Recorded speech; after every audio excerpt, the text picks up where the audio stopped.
बच्चों, आज हम लोग फंडामेंटल राइट्स के बारे में जानेंगे। फंडामेंटल राइट्स यानी मौलिक अधिकार।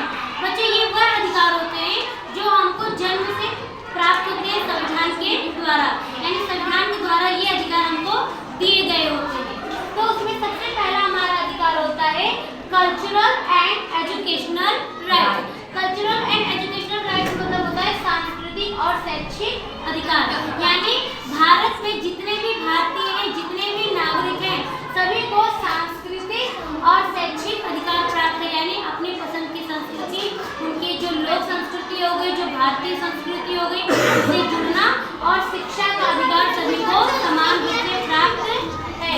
और ये अधिकार कल्चरल एंड एजुकेशनल राइट्स ये हमारे आर्टिकल 29 से 30 तक है। कहाँ तक है? आर्टिकल 29 से 30 तक। उसके बाद जो सेकेंड राइट हमारा आता है राइट टू कॉन्स्टिट्यूशनल रेमेडीज, यानी कि संवैधानिक उपचारों का अधिकार। संवैधानिक उपचारों का अधिकार मतलब कि संविधान में जितने भी विधि विधान है, जितने भी कानून है, जितने भी उपचार है, उन सबका अधिकार सभी जन नागरिक को प्राप्त है।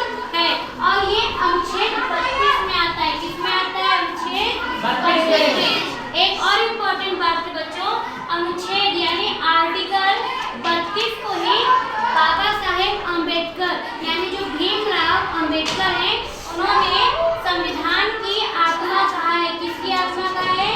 संविधान की आत्मा। देखो बच्चों, मैंने एक चीज आपको बताई है, बताया है कि जो हमारी प्रस्तावना है, हमारी प्रस्तावना को हमारे प्रथम प्राइम मिनिस्टर पंडित जवाहरलाल नेहरू ने संविधान की आत्मा कहा था। और अनुच्छेद 32 को संविधान की आत्मा, यह बात किसने कही थी? भीमराव अम्बेडकर ने। किसने कही थी? भीमराव अम्बेडकर। दोनों बातों को आप याद रखिएगा। उसके अलावा हम बात करें, अगला हमारा है राइट अगेंस्ट एक्सप्लॉयटेशन। एक्सप्लॉयटेशन मतलब होता है शोषण। क्या होता है? शोषण। शोषण के विरुद्ध अधिकार मतलब अगर आप पे या फिर भारतीय जनता पे जितने भी नागरिक हैं, अगर उनमें किसी भी प्रकार का शोषण हो रहा है, चाहे वो उनसे जन्म, धर्म, उनकी शिक्षा, उनकी जाति, उनके लिंग के आधार पे किसी भी प्रकार का शोषण हो, तो उसके विरुद्ध न्याय मांगने का, उसके विरुद्ध लड़ने का अधिकार जन नागरिक को प्राप्त होता है। और शोषण के विरुद्ध अधिकार ये अनुच्छेद 23 से 24 तक है। कहाँ तक है? 23 से 24 तक है, यानी आर्टिकल 23 से 24 तक शोषण के विरुद्ध अधिकार का उल्लेख है। अब हम चलते हैं, हमारा जो नेक्स्ट है right to freedom of work, यानी कार्य की स्वतंत्रता का अधिकार।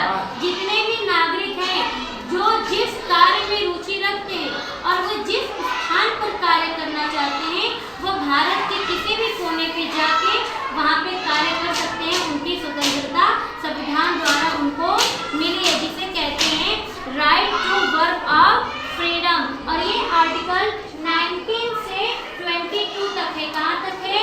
19 से 22 तक। याद रखेंगे, अनुच्छेद 19 से 20 तक हमें कार्य की स्वतंत्रता का अधिकार है, लेकिन वो कार्य आपका राष्ट्र के हित में, आपके परिवार के हित